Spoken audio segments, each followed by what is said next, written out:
স্বৈরাচার যারা আমার জমিনের উপরে আমার মানুষের উপরে রাজত্ব চালিয়েছে তারা আজকে কোথায় কোথায় সেই অহংকারীরা? সেদিন তো বলবেন, কিন্তু দুনিয়ার মাঝেও স্বৈরাচার যারা অহংকারী যারা তাদের শাস্তি পৃথিবীর বুকেও দেন, আর সেদিন তো দিবিনি। যাদের তর্জনী হেননে লক্ষ কোটি কোটি মানুষ উঠতো আর বসতো, তাদের জিল্লাতির সঙ্গে আল্লাহ রাব্বুল আলামিন কতজনকে বিদায় করে দিলেন। ফুলের মালা নিয়ে কুলাতে পারে নাই, পা থেকে শুরু করে গলা পর্যন্ত ফুলের মালা দিয়া ডুবাই দিল ভক্তরা। আবার আল্লাহ রাব্বুল আলামিন এমন শাস্তি দিলেন, ফুলের মালার পরিবর্তে জুতার মালা নিয়ে জেলের মধ্যে ঢুকাইয়া দিলেন। কিয়ামতের ময়দানে আল্লাহর কসম করে বলছি, সেদিন জাহান্নামীদের ভীষণ কষ্ট হবে, আর জান্নাতীদের জন্য অত্যন্ত আসান হবে, অবস্থাটা খুবই আরামের হবে।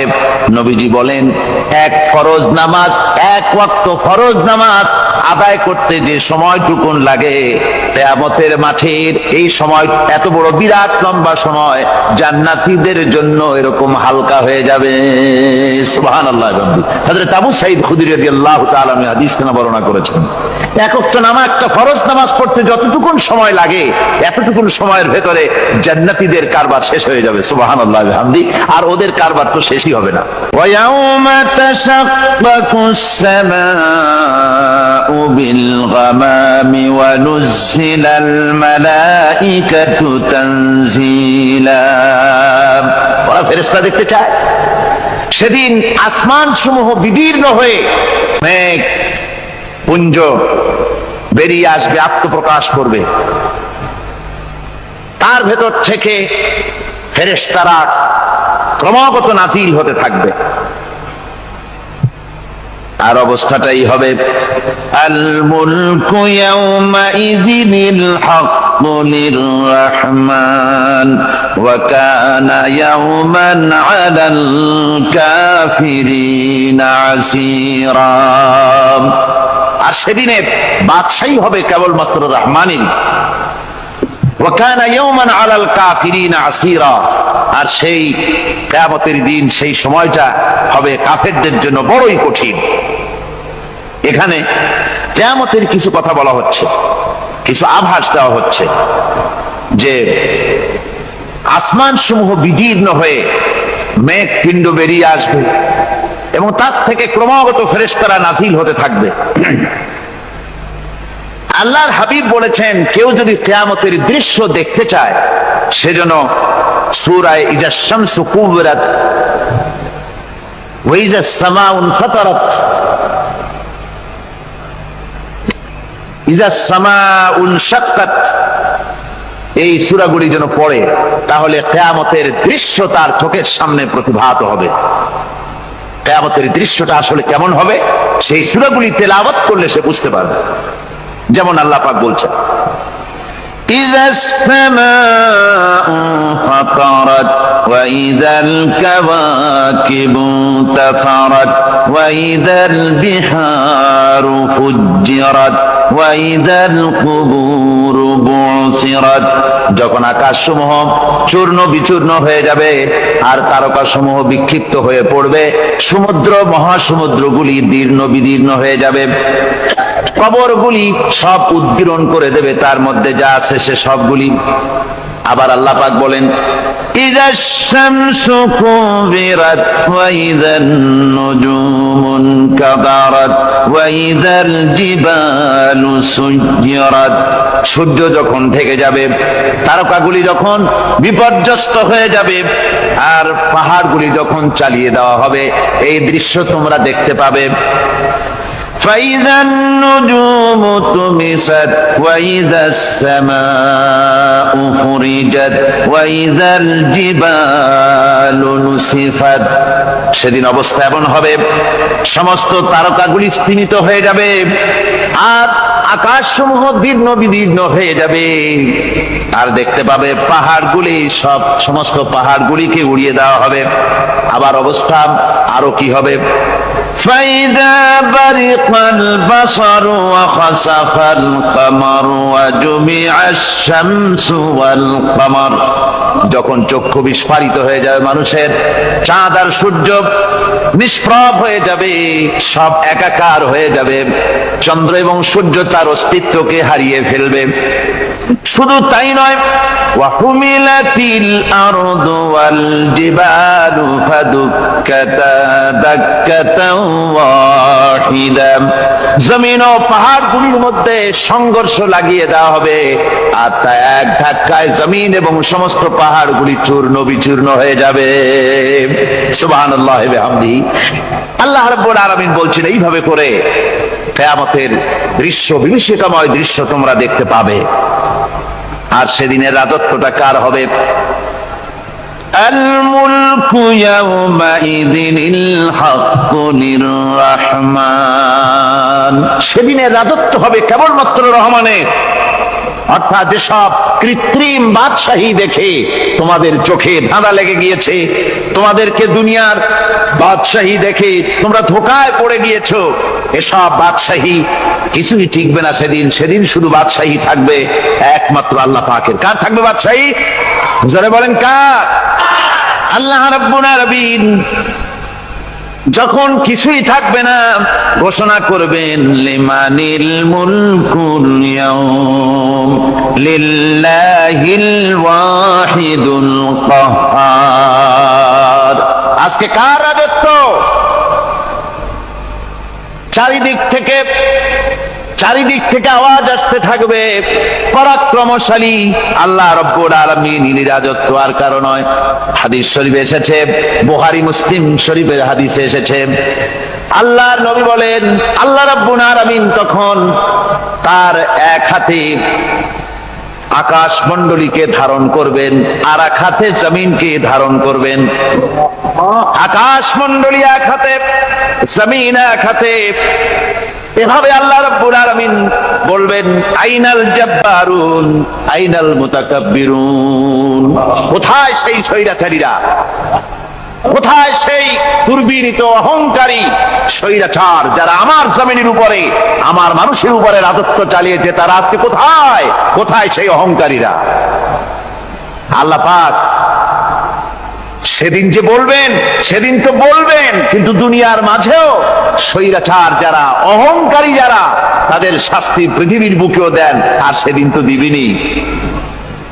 কত স্বৈরাচার আমরা দেখলাম, কত অহংকারী দেখলাম, যাদের তর্জনী হেননে লক্ষ কোটি কোটি মানুষ উঠতো আর বসতো। তাদের জিল্লাতির সঙ্গে আল্লাহ রাব্বুল আলামিন কতজনকে বিদায় করে দিলেন। ফুলের মালা নিয়ে কুলাতে পারে নাই, পা থেকে শুরু করে গলা পর্যন্ত ফুলের মালা দিয়া ডুবাই দিল ভক্তরা। আবার আল্লাহ রাব্বুল আলামিন এমন শাস্তি দিলেন, ফুলের মালার পরিবর্তে জুতার মালা নিয়ে জেলের মধ্যে ঢুকাইয়া দিলেন। ঠিক কিনা গণ? অহংকারী আর স্বৈরাচার যারা হয়, আল্লাহ পাক এভাবে তাদের দৃষ্টান্ত দেখিয়ে দেন। আমরা কত দেখলাম, 9 বছরের রাজা 10 বছরের সাজা। পৃথিবীর মুখে যারা অহংকার করে, যারা স্বৈরাচার হয়, আল্লাহর আইনকে যারা বৃদ্ধঙ্গুষ্টি প্রদর্শন করে, আল্লাহ পাক তাদের জমিনেও দেখান। এখানে চূড়ান্ত ফয়সালা আল্লাহ করেন না, আসল ফয়সালার জায়গা তো আছেই, তবে এখানে নমুনা দেখায় দেন। কিন্তু মুশকিল হচ্ছে, ইতিহাসের সবচাইতে বড় শিক্ষা হলো, ইতিহাস থেকে মানুষেরা শিক্ষা গ্রহণ করে না। একজনে যে কাম করে বিপদে পড়ে, আর একজন এসে আবার সেই পথেই অগ্রসর হয়, নিশ্চিত মৃত্যুর পথে। আমার বন্ধুগণ, আল্লাহ পাক বলছেন সেই দিন আমার রাজত্ব হবে, আর কারো রাজত্ব হবে না। ওয়া কানা ইয়াওমান আলাল কাফিরিনা আসীরা। আর ওই দিনটা, ওই কিয়ামতের দিন হবে কাফেরদের জন্য সবচেয়ে কঠিন। সবচাইতে কঠিন হবে কাদের জন্য? কাফেরদের জন্য। কাফের কারা? কাফের হচ্ছে তারা যারা নাকি আল্লাহর আইনকে অস্বীকার করেছে, আল্লাহকে অস্বীকার করেছে, আল্লাহর আইনকে অস্বীকার করেছে। ওরা কি? কাফের। কুফর শব্দের অর্থ হচ্ছে গোপন করা।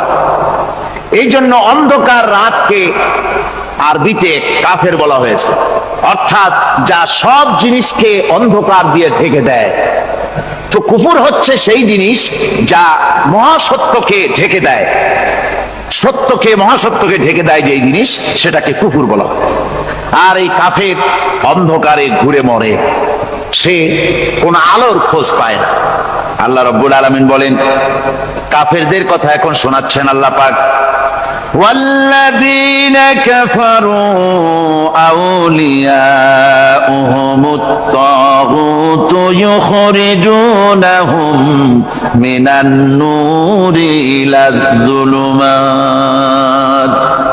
যারা কাফের, যারা কুফরি অবলম্বন করেছে, তাদের সাহায্যকারী আর পৃষ্ঠপোষক হচ্ছে তাগুত।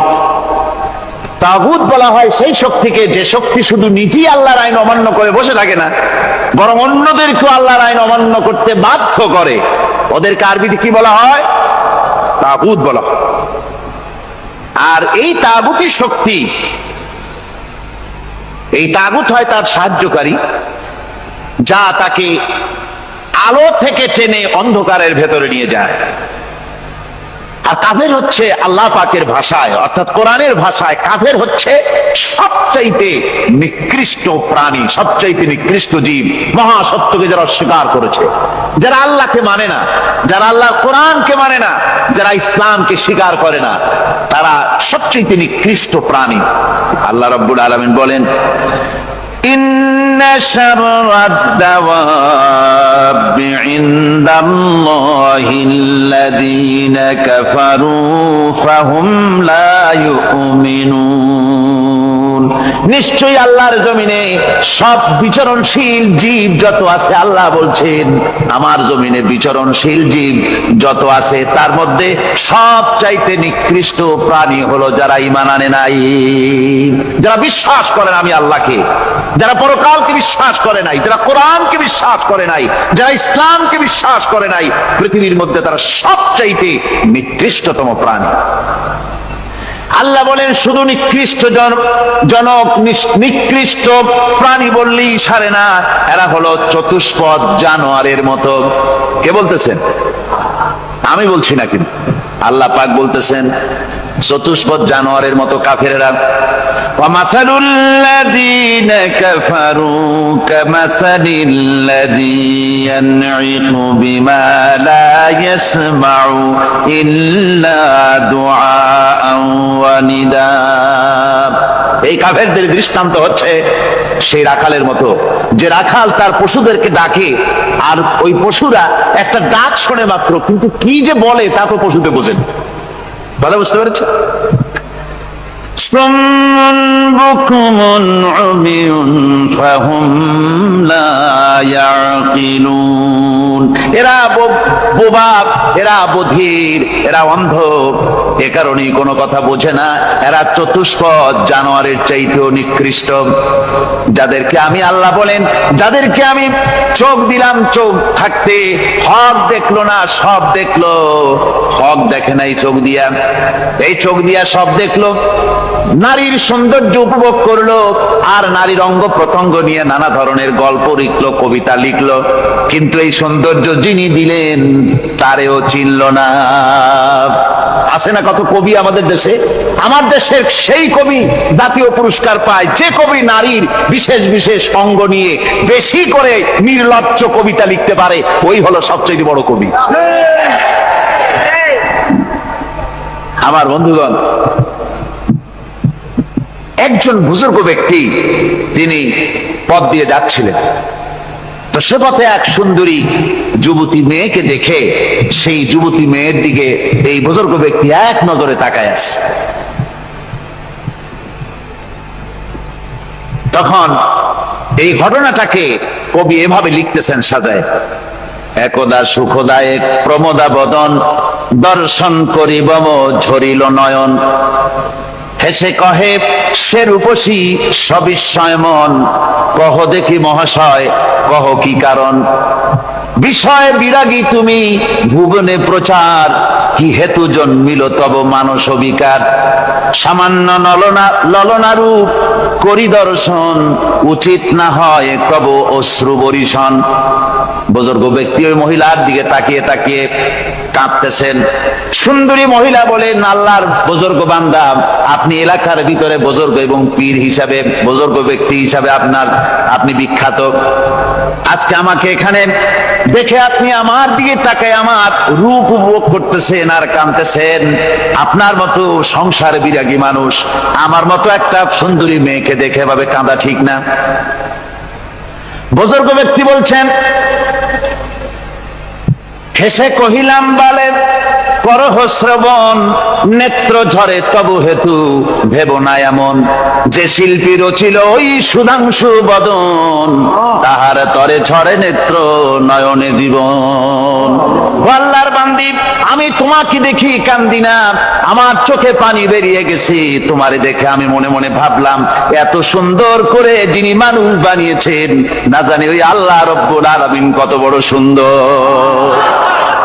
আমার ভাইরা, সুতরাং চোখ থাকতে ওরা আল্লাহ রাব্বুল আলামিনের কুদরত ওরা দেখে নাই, কান থাকতে কোরআনের আওয়াজ ওদের কানের মধ্যে ঢোকে নাই, বিবেক থাকতে আল্লাহর দ্বীনকে বুঝতে পারে নাই, চিন্তা করতে পারে নাই।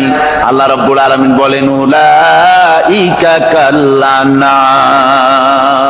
এরা হলো চতুষ্পদ জানোয়ার, বালহুম আদাল, শুধু জানোয়ার না, জানোয়ারের চাইতেও নিকৃষ্ট। এমনই জানোয়ার, আল্লাহ বলেন শুধু জানোয়ার না, জানোয়ারের মতো শুধু খায় জনমের মতো। والذين كفروا يتمتعون ويأكلون كما تأكل الأنعام। এই কাফেরগুলির কাম শুধু ফুর্তি করা, গান বাজনা, নাটক, গল্প, এই সব কাজ তাদের। নামাজ নাই, রোজা নাই, আল্লাহর চিন্তা নাই, তাহাজ্জুদ নাই, পরহেজগারি নাই, শুধু গান আর নাচ। দেখেন না ফুর্তি। এই যে 1 জানুয়ারি রাত 12টার সময় আমার ঘুম ভেঙে গেল, এই যেখানে আমি ছিলাম, বিকট আওয়াজ। আমি মনে করলাম পাশের বাড়ি বুঝি ডাকাত পড়ছে। পরে বাড়িওয়ালা আমাকে বললেন যে ডাকাত না, বোধহয় এই নিউ ইয়ার সেলিব্রেট হচ্ছে, নতুন বৎসর উদযাপন হচ্ছে বোমা দিয়ে, শহরবাসীর আরামের ঘুম হারাম করে এগুলি করা হচ্ছে। এ তো গেল 1 জানুয়ারি। আর যখন আমাদের নিজেরটা যখন আসে, অর্থাৎ 1 বৈশাখ, তখন দেখছেন অবস্থা 1 বৈশাখে। এবছর আমাদের দেশে 1 বৈশাখে ঢাকায় যে দৃশ্য আমি টিভির মধ্যে দেখলাম, তাতে আমার মনে হয়নি যে 12 কোটি মুসলমানের দেশে রাজধানীতে এই দৃশ্য হচ্ছে। আমার মনে হচ্ছিল এটা বুঝি কলকাতা অথবা অন্য কোনো শহর হবে। আমি দেখলাম সমস্ত যুবক যুবতী, নারী পুরুষ, বিভিন্ন বয়সের লোক সব একসঙ্গে রাস্তায় নেমেছে, নাচতেছে। তার মধ্যে বুদ্ধিজীবী আছে, শিক্ষিত লোক আছে, সমানে নাচতেছে। আর তাদের মুখোশ পরা, বানরের মুখোশ, কুকুরের মুখোশ, শূকরের মুখোশ, ঘোড়ার মুখোশ, পাপী শিয়ালের মুখোশ, এই মুখোশ পরে এভাবে নাচতেছে। আমি চিন্তা করলাম, নববর্ষের সাথে কুত্তার মুখোশের সম্পর্ক কি? নববর্ষের সাথে পাপী শৃগালের মুখোশের সম্পর্ক কি? তাহলে ওরা কি বলতে চায় যে আগামী বছরটা আমরা কুত্তার ভূমিকায় অ্যাক্টিং করব, অথবা শৃগালের মতো ধূর্তামি করব জাতির সাথে? তারপরে কি করলো? সকাল বেলায় যুবক যুবতী 1 বৈশাখ সূর্য উদয়ের আগে রমনা লেকের পাড়ে গিয়ে সব দাঁড়িয়েছে বাসন্তী রঙের শাড়ি পরে। তারপরে সেখানে দাঁড়িয়ে সূর্য উদয়ের পানে তাকিয়ে সকাল বেলায় ভাবে করজোর করে বলছে, এসো হে নববৈশাখ স্বাগতম হে। নববৈশাখ অলক্ষে বোধহয় এটা শুনে বলতেছে, বাবাজিরা আমারে ডাকতেছো, অপেক্ষা করো আমি আসতেছি। আমারে ডাকতেছো, আমি আসতেছি, কোমরে গামছা বেঁধে আসতেছি। 225 মাইল স্পিডে আসতেছি, 30 ফুট উঁচু জলোচ্ছ্বাস নিয়ে আসতেছি, নববৈশাখের মজা সাত চাকায়। আমার ভাইরা, মুসলমান নববর্ষ উদযাপনের সাথে মুসলমানের কিসের সম্পর্ক? মুসলমান যদি এই দিন উদযাপনই করে তাহলে তাকে করতে হবে ফজরের নামাজ পড়বে। মুসলমান নববর্ষ উদযাপন করবে, ফজরের নামাজ পড়বে, তারপরে কোরআন শরীফ তেলাওয়াত করবে, দরুদ শরীফ পড়বে, আল্লাহর দরবারে হাত তুলে বলবে, রব্বুনা রাব্বিন, একটি বছর পার করে দিলাম, নাফরমানি ছাড়া কিছুই তো করি নাই, বিগত বছরে যা করেছি মাফ করে দাও, আগামী বছরটা গোটা জাতি আর দেশের জন্য কল্যাণকর মঙ্গলময় করে দাও। এটাই তো বলা উচিত ছিল নাকি বলে? তা না করে, তা না বলে, বৈশাখের পরিচালককে না ডেকে সরাসরি বৈশাখকে আহ্বান করা হয়েছে। আর বৈশাখ আহ্বান করার মজা জনমের মতো দেখাই দিয়েছে। আল্লাহ রাব্বুল আলামিন তাই বলেন, কাফেররা তাদের কাজ হলো শুধু খাওয়া, তারা এমন খাওয়া খায় জনমের মতো খায়। ইয়াকুলুনা কামা তাকুলুল আনাম, জানোয়ারে যেমন খায় ওই রকম খায়। তার মানে খায়, একটু বিসমিল্লাহ কয় না, খায়া যখন ছেড়ে দেয় তখন আলহামদুলিল্লাহ বলে না, বাহাত দিয়ে খায়, আবার বাহাত দিয়ে খায়। ডাব একটা কাটলো, বিসমিল্লাহ নাই, খাইলো, 2-4 ঢোক খাইয়া পুরা ডাবটারে ফেলাই দিল। ডাবটা কি তোমার বাজান তৈরি করছিল নাকি? একটু বিসমিল্লাহ বললা না, একটু শুকরিয়া আদায় করলা। আমি গত এই যে ডিসেম্বর গেল, ডিসেম্বরের 16 তারিখ আমেরিকা থেকে এসেছি। ওখানে দেখলাম তারা প্রতি নভেম্বর মাসের শেষ বৃহস্পতিবার থ্যাঙ্কস গিভিং ডে অবজার্ভ করে। তা আমি জিজ্ঞেস করলাম, থ্যাঙ্কস গিভিং ডে জিনিসটা কি? ওরা বললো, এটা হচ্ছে এই যে গড আমাদেরকে সারা বছর ভালো খাওয়াইছে, আমাদেরকে ভালোভাবে পড়াইছেন, সুন্দর রেখেছেন, এই জন্য আমরা গডকে থ্যাঙ্কস দেই নভেম্বরের এই শেষ দিনটিতে। সারা বছরে ভালো খাইছি, ভালো থাকছি, এই জন্য গভর্নমেন্টকে মানে গডকে থ্যাঙ্কস দিলাম। আমি আমার আলোচনায় সেখানে বললাম যে দেখেন, রাশিয়ার সাথে আমেরিকার পার্থক্য তো এখানে, ওরা গডকে অস্বীকারই করেছে, গডই মানে না। আর এরা গডের নামাজ রোজা বা ইবাদত কিছু করুক আর না করুক, গডের অন্তত একটা ধন্যবাদ দেয়। ওরা ওদের ডলারে লিখেছে, ইন গড উই ট্রাস্ট, প্রত্যেকটা ডলারে লেখা আমরা গডে বিশ্বাস করি। তো শুকর আদায় করলে তো আল্লাহ বাড়িয়ে দিবেন। আল্লাহ রাব্বুল আলামিনের সুন্নাত হলো, শুকর যদি কেউ আদায় করে আল্লাহ বাড়িয়ে দেন। লা ইন শাকারতুম লাযীদান্নাকুম ওয়া লা ইন কাফারতুম ইন্না আযাবী লাশাদীদ। আমার নিয়ামতের শুকর যদি আদায় করো আমি বাড়ায় দেব, আর যদি নিয়ামতের শুকর আদায় না করো তাহলে মস্ত বড় শাস্তি তোমাদের জন্য রেখেছি। তো আমেরিকা শুকর আদায় করে নিজেরা খাইয়া, কিন্তু ওদের জমিন হলো বিশাল জমিন। আমি কয়েকবার গিয়েছি এবং বহু স্টেট সফর করেছি। ওদের জমিন এত ফার্টাইল, জমিনে যদি রীতিমতো তারা ফসল ফলাতো, এই ফসল সারা দুনিয়ার দরিদ্র ভূমুক্ষ জনতাকে খাওয়াইয়া বাঁচাইতে পারত। কিন্তু ওরা তা করে না। ওরা করে কি?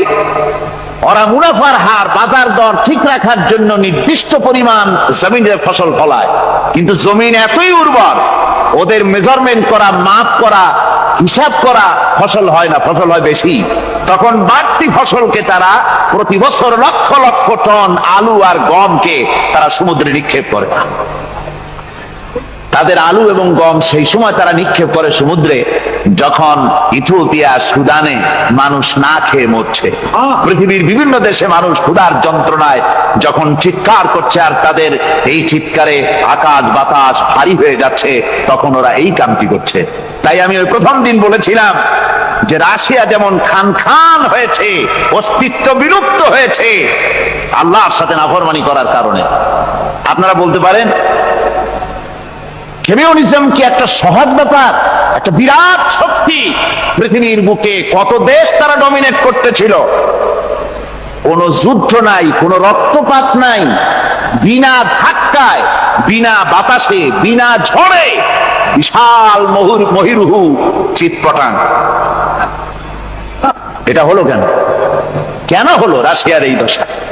আমি লালদিঘির ময়দানে বলে গেছিলাম, আমি চিন্তা করে যেটা পাইছি সেটা হচ্ছে দুনিয়ার সমস্ত মতবাদ আল্লাহকে কোনো না কোনো প্রকারে স্বীকার করে। তার কথা মানুক আর না মানুক, আছে একটা কিছু এতটুকুন বলে যে আল্লাহ আছেন বা গড আছে বা একটা কিছু আছে। কমিউনিজম, সমাজতন্ত্র হলো পৃথিবীর একমাত্র নিকৃষ্ট মতবাদ, যে মতবাদ সরাসরি আল্লাহকে অস্বীকার করেছে, বলেছে আল্লাহ নাই, দেয়ার ইজ নো গড। তারা ধর্মকে আফিম বলেছে। আল্লাহ পাক তাই কোন যুদ্ধ ছাড়া, কোন মারামারি ছাড়া, কোন রক্তপাত ছাড়া এই বিশাল শক্তিকে উৎকারে উড়িয়ে দিলেন, তুলার মতো হয়ে, গোটা রাশিয়া তুলার মতো হয়ে, পেঁজা তুলা, ধোনা তুলার মতো হয়ে সব উড়ে চলে গিয়েছে, অস্তিত্ব বিলুপ্ত হয়ে গিয়েছে। কিন্তু আমাদের দেশের খুচরা কমিউনিস্টরা এখনো স্বপ্ন দেখে। ওই যে কালকে বলেছি, তারা বলে কলমের খোসা এটা এখনো নষ্ট করা যাবে না, এটা এখনো চালু করা হবে, এখনো চীনে আছে, এখনো কিউবায় আছে।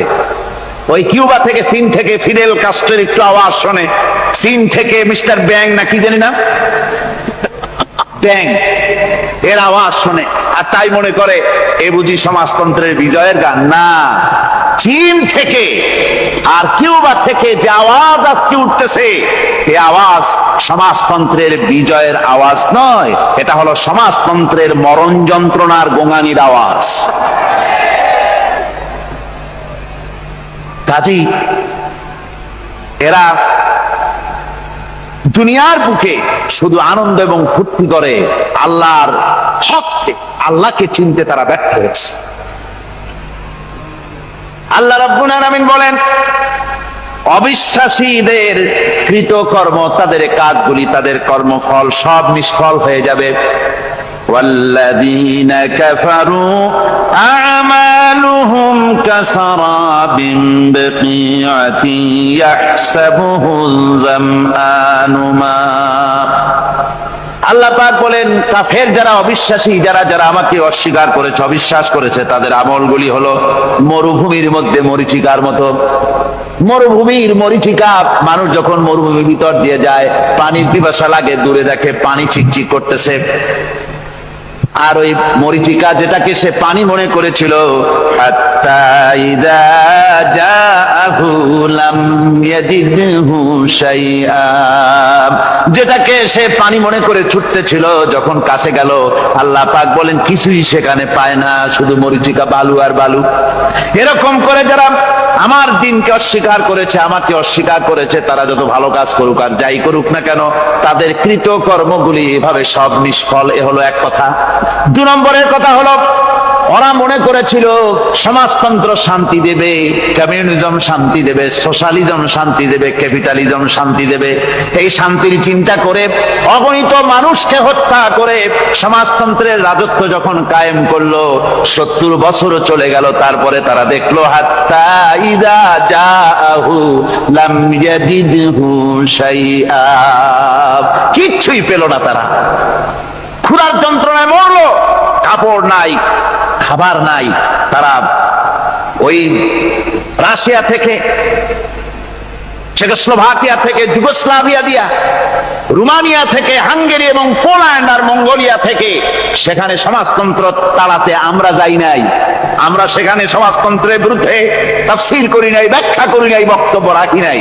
ওই সব দেশ থেকে সমাজতন্ত্র তাড়াইছে কে? তাড়াতে পারেন কে? আল্লাহ পাক। নবীরাও পারেন না, বিশ্বাস করুন, নবীরাও হেদায়েত করতে পারেন না। ইন্নাকা লা তাহদি মান আহবাবতা। হে রাসূল, আপনি যাকেই পছন্দ করেন, ভালোবাসেন, পছন্দ করেন হেদায়েত হোক, আপনি হেদায়েত করতে পারবেন না। কার কথা? আল্লাহ। হেদায়েতের মালিক কে? আল্লাহ। আল্লাহ, আল্লাহ, তিনি হচ্ছেন হেদায়েতের মালিক। নবীরা, আম্বিয়া আলাইহিস সালাম, সাহাবায়ে কেরাম, উলামায়ে কেরাম, তারা হচ্ছেন এরাতুত তারিক, ওনারা রাস্তা দেখাতে পারেন। আর ঈসা লিলাল মাতলুব, টার্গেটে হেদায়েতে পৌঁছে দেওয়ার মালিক হচ্ছেন একমাত্র আল্লাহ সুবহানাহু ওয়া তাআলা। প্রত্যেক দিন প্রতি নামাজের প্রতি রাকাতে আমরা এই হেদায়েত আল্লাহর কাছে চাই। কার কাছে? আমরা সূরা ফাতিহার ভিতরে প্রতি রাকাতের মধ্যে আল্লাহ রাব্বুল আলামিনের কাছে আল্লাহর শেখানো ভাষা দিয়ে আমরা হেদায়েত চাই। ইহদিনাস সিরাতাল মুস্তাকিম পড়েন, ইহদিনাস সিরাতাল মুস্তাকিম সিরাতাল্লাযীনা আন'আমতা আলাইহিম গায়রিল মাগদুবি আলাইহিম ওয়ালাদ-দাল্লিন।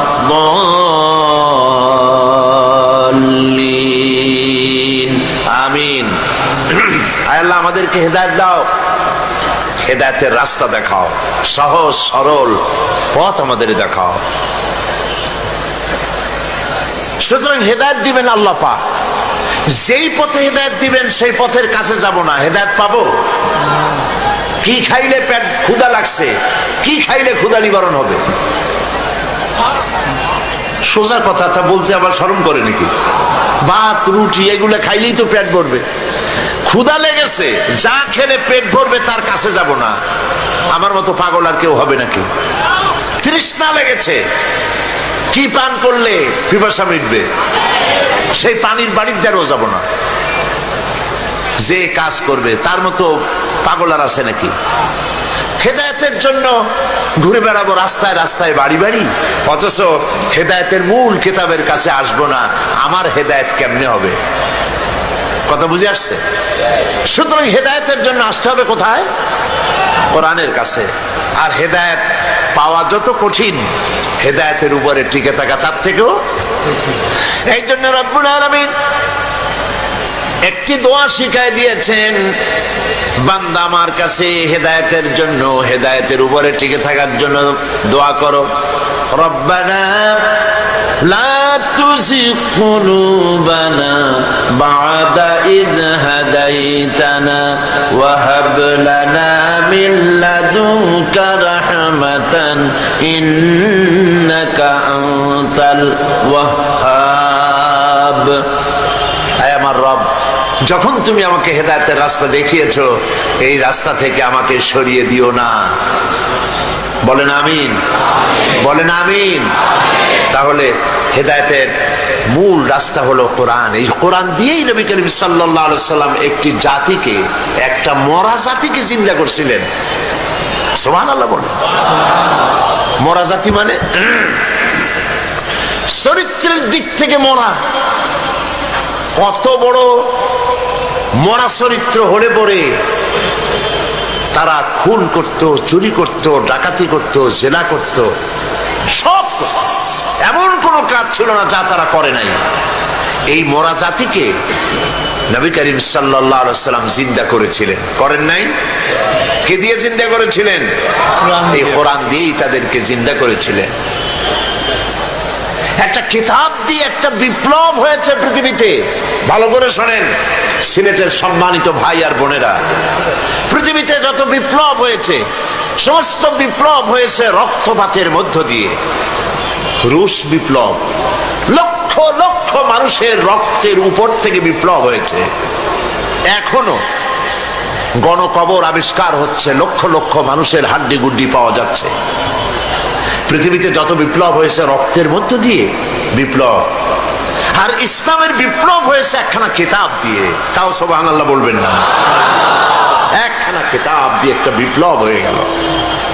মানুষের জীবনের মোড় ঘুরে গেল, মানুষের জীবনের লক্ষ্য উদ্দেশ্য সব মূল পথে ফিরে এলো এই কোরআন দিয়ে। আপনারা জানেন স্কুল কলেজ ইউনিভার্সিটিতে সিলেবাসে অনেক বই থাকে। সিলেবাসের এতগুলি বই পড়ে তারপরে কি তৈরি হয়? বিজ্ঞান, বিজ্ঞান পড়তেছে, দর্শন পড়তেছে, অঙ্ক পড়তেছে, ভূগোল পড়তেছে, ইতিহাস পড়তেছে, সাহিত্য পড়তেছে। সিলেবাসের এত বই পড়ে পড়ে কি তৈরি হচ্ছে? ভালো বেশি হচ্ছে না খারাপ বেশি হচ্ছে? আপনারা বলেন। খারাপ বেশি হচ্ছে। অস্ত্রধারী হচ্ছে, চোর, ডাকাত, গুন্ডা, ধর্ষণের সেঞ্চুরি করতে পারে এরকম সাহসী ছেলে তৈরি হচ্ছে। নাউজুবিল্লাহ, নাউজুবিল্লাহ। সিলেবাসের এত বই পড়ে এই ধরনের প্রোডাকশন তৈরি হচ্ছে, এই ধরনের প্রোডাকশন বেরিয়ে আসতেছে শিক্ষাঙ্গন থেকে। নবী করিম সাল্লাল্লাহু আলাইহি সাল্লামেরও একটা শিক্ষাঙ্গন ছিল। সেই শিক্ষাঙ্গন, সেই বিশ্ববিদ্যালয়ের নাম আমি আমার আলোচনার মধ্যে বলি। নবী করিম সাল্লাল্লাহু আলাইহি সাল্লামের বিশ্ববিদ্যালয়ের নাম ছিল আল হেরা ইউনিভার্সিটি। এই আল হেরা ইউনিভার্সিটির ভাইস চ্যান্সেলর ছিলেন মুহাম্মদ রাসূলুল্লাহ সাল্লাল্লাহু আলাইহি সাল্লাম, আর চ্যান্সেলর স্বয়ং আল্লাহ রাব্বুল আলামিন। সিলেবাস ছিল, সিলেবাসে কিতাব ছিল মাত্র 2খানা। সিলেবাসে কিতাব ছিল মাত্র 2খানা। একখানা কোরআন আর একখানা নবী করিম সাল্লাল্লাহু আলাইহি সাল্লামের সুন্নাত আর হাদিস। এই সিলেবাসের 2খানা কিতাব পড়ে কি সব ছাত্র তৈরি হলো তা কি আপনারা দেখবেন না শুনবেন? একটু দেখেন। তবে এখানে আমি দেখাতে পারবো না। মনের চোখ ইতিহাসের পাতায় ফিরিয়ে দিন 1400 বছরের আবু বকরের দিকে তাকান। আবু বকর, ওমর, উসমান, আলী, আবু উবাইদা ইবনুল জাররাহ, আবু ইবনুল আস, আবু মুসা আশআরী, জুবায়ের, সাদ, আম্মার, খাব্বাব, খুবাইব রিদওয়ানুল্লাহি তাআলা আলাইহিম আজমাইন। কি সব সাহাবী তৈরি হলো, সুবহানাল্লাহ। কি সব মানুষ তৈরি হলো। সিলেবাসের মাত্র 2খানা কিতাব পড়ে তারা পৃথিবীর সেরা মানুষ বনে গেলেন। হযরত ওমরের মতো একজন শাসক গোটা পৃথিবীর সমস্ত বিশ্ববিদ্যালয় একত্রিত হয়েও হযরত ওমরের মতো একজন মানুষ আর বানাইতে পারবে না। তার কাছাকাছি বানাতে পারবে যদি আবার শিক্ষাঙ্গনগুলির সিলেবাসে থাকে এই কিতাব আর নবী করিম সাল্লাল্লাহু আলাইহি সাল্লামের হাদিস, তাহলেই সম্ভব। কথা ঠিক কিনা বলেন? এবার দেখেন ইতিহাসের, আমি বলেছি যে আমি কথা আপনাদেরকে শোনাবো না, দেখাবো। তো দেখার জন্য ইতিহাসের পাতার দিকে তাকান। হযরত ওমর রাদিয়াল্লাহু তাআলা আনহু নবী করিম সাল্লাল্লাহু আলাইহি সাল্লামকে হত্যা করতে আসছেন। এটা ঠিক কিনা? 26 বছরের ভরা যুবক তিনি নবী করিম সাল্লাল্লাহু আলাইহি সাল্লামকে হত্যা করার জন্য এসেছেন।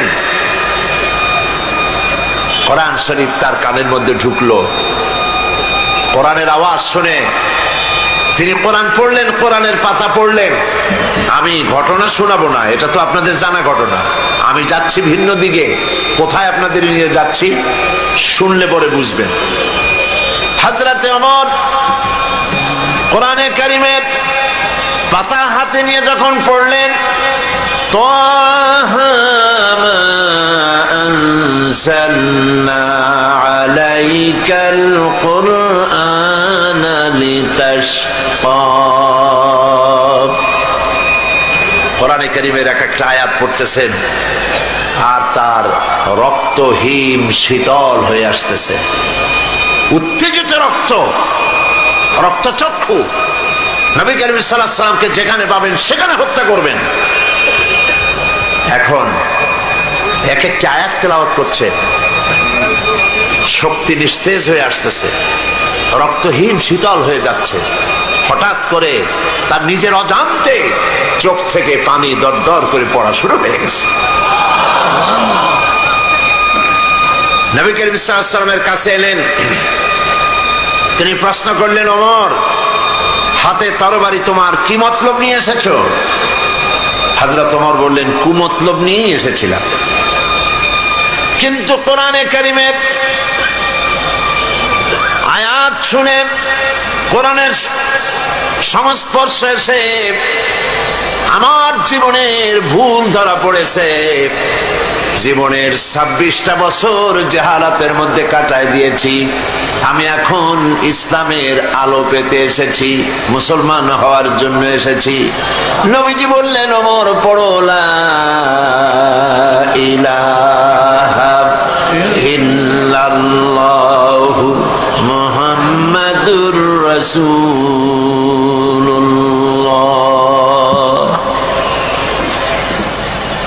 যিনি আসলেন নবী করিম সাল্লাল্লাহু আলাইহি ওয়াসাল্লামকে হত্যা করতে, তার সম্পর্কে এমন এক সময় এলো যখন নবীজি মন্তব্য করলেন, নবীজি যখন নবুয়ত সম্পর্কে কথা বলতে গিয়ে কথা বললেন, লা নবিয়্যা বাদি ওয়ালা রাসূলা, আমার পরে নবীও হবে না, রাসূলও আসবে না। যদি আমার পরে কেউ নবী হতো লাকানা ওমর, ওমরকে আল্লাহ পাক অবশ্যই নবী বানিয়ে দিতে। লক্ষ্য করেছেন হযরত ওমর কোথায় ছিলেন আর কোথায় চলে গেলেন? কিতাবে এসেছে হযরত ওমর রাদিয়াল্লাহু তাআলা আনহুর জামানায় হযরত আলী রাদিয়াল্লাহু তাআলা আনহু তিনি স্বপ্নে দেখছিলেন, স্বপ্ন দেখছেন যেন তিনি মুহাম্মদ সাল্লাল্লাহু আলাইহি ওয়াসাল্লামের পেছনে ফজরের নামাজ আদায় করছেন। এটা হযরত আলীর স্বপ্ন। স্বপ্ন দেখে স্বপ্নের ভেতরে তিনি নামাজ পড়লেন রাসূলের পেছনে, নামাজ শেষ করে তিনি বেরিয়েছেন।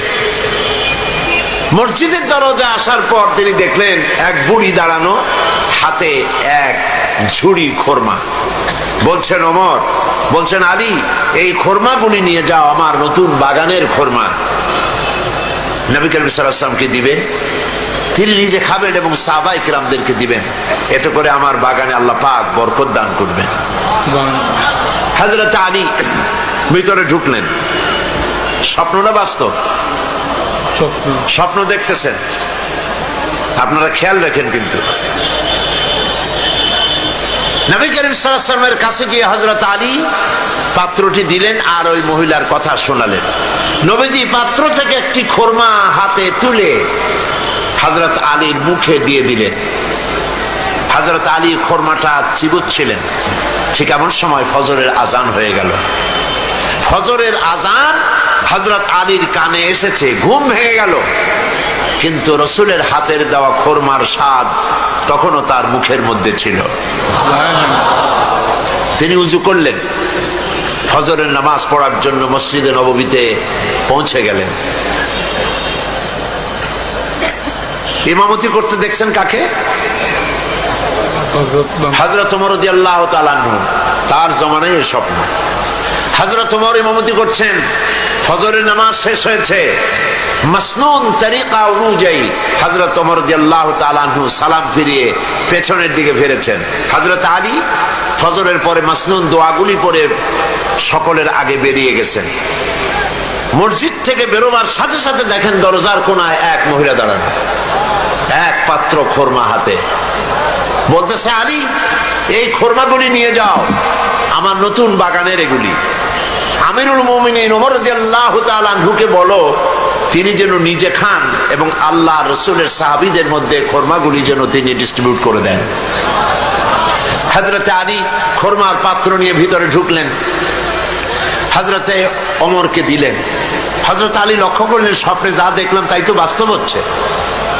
তিনি খোরমার পাত্র দিয়ে ঘটনা শোনালেন। হযরত ওমর খোরমার পাত্র থেকে একটি খোরমা তুলে হযরত আলীর মুখের মধ্যে দিয়ে দিলেন। হযরত আলী খোরমা খেয়ে বলছেন, ওমর,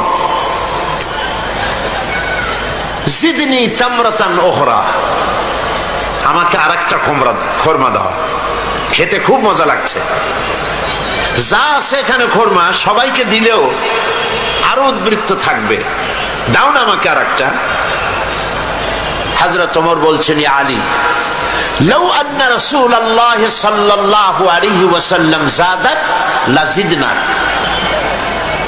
হে আলী, নবী করিম সাল্লাল্লাহু আলাইহি ওয়াসাল্লাম স্বপ্নের মধ্যে তোমাকে যদি একটার বেশি দিতেন, আমিও তোমাকে একটার বেশি দিতাম। হযরত আলী রাদিয়াল্লাহু তাআলা আনহু অবাক হয়ে গেলেন। কি আশ্চর্য কথা!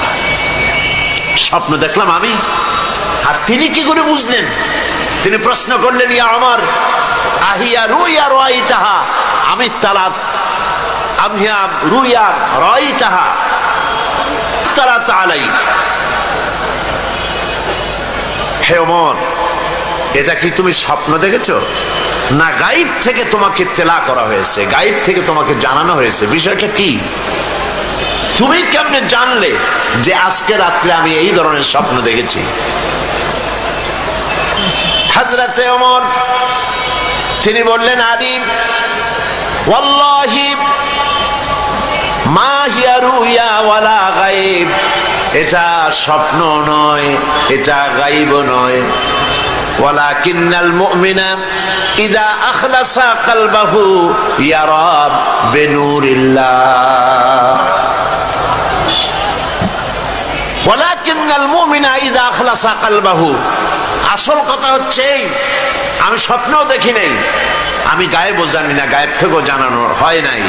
মূল কথা হলো একটি মানুষ যখন আল্লাহর গোলাম, আল্লাহর বান্দা, যখন তার ব্যক্তি, তার চরিত্র, তার নৈতিকতা সকল দিক থেকে সে আল্লাহর জন্য হয়ে যায়, তখন আল্লাহর সাহায্যেই সে দেখতে পায়। হযরত ওমর রাদিয়াল্লাহু তাআলা আনহু কোন পর্যায়ে ছিলেন আর কোথা থেকে আল্লাহ তাকে কোথায় নিয়ে গেলেন, এটা কিসের বরকতে নিয়েছেন? কোরআনের বরকতে।